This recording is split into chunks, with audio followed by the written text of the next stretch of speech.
Seuraavana pyydetään tälle lavalle mies, jolle luova työ on arkipäivää. Hän on helsinkiläinen hipsteri Jäbälation!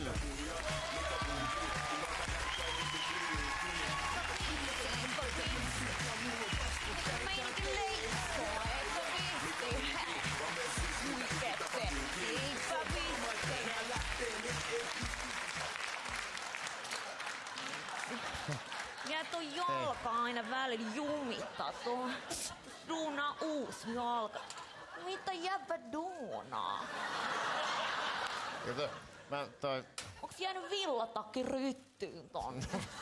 Tavallaan vähän joo. Mitä jäbä, mikä meininki leissoon? Ihan hyvä, kiitos. Tervetuloa Jäbälation. Kiitos. Niin, sä olet tällainen hipsteri. Sä oot Punavuoresta ja mainostoimistossa töissä. Niin... Näin voi sanoa, Jaakko. Millaista se on jäbä olla luovalla alalla? Mulla tulee ihan huikei tidiksi. Mulla tuli tos 4 ihan huikee tidis jo ennen lounasta. 3 lounaan jälkeen. Ja tos kun meitsi sygäili tonne tosta Vätsäriltä, niin tuli 18 lisää. Sitten lounaan jälkeen meitsi kreaa idiksi pidemmän. Jotenkin ottaa nivusiin toi sygäily. Tässä kreaa tohon sygää uusi tuoli. Mut tuli sellainenkin idis, että ois niinku talo. Sitten talos ois todennäköisesti katto. Hei. Mitä jäbä duunaa? Katsotaan, jos se olisi tällä puolella se talo näin. Tossa Huikee idis. Tässä onkin paremmat tontit. Eli talo olisi tässä. Sitten talossa on jäbä, joka duunaa zufee. Dörtsistä paukkii ine toinen jäbä. Se kreaa, että mitä zufee se jois. Sitten se niinku tilaa toiselta jäbät sen zufee.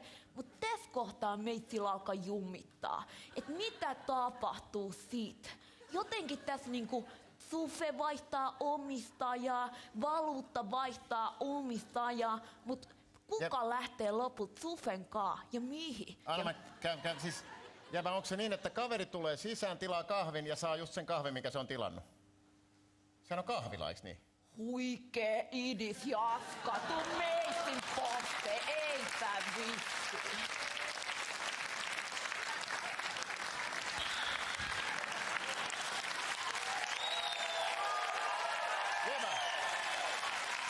Hei jäbä! Meitsi meni ihan luoviin tiloihin. Tuli huikea idis tossa kättelyaikana. No? Kun tossa on niinku toi rivi, niin eipä vissi. Meitsi ottaa tsygä, mitä jäbä duunaa. Me vaan jäbä sinne riviin. Kiitos. Meitsi Hyvät naiset ja herrat, Jäbälation!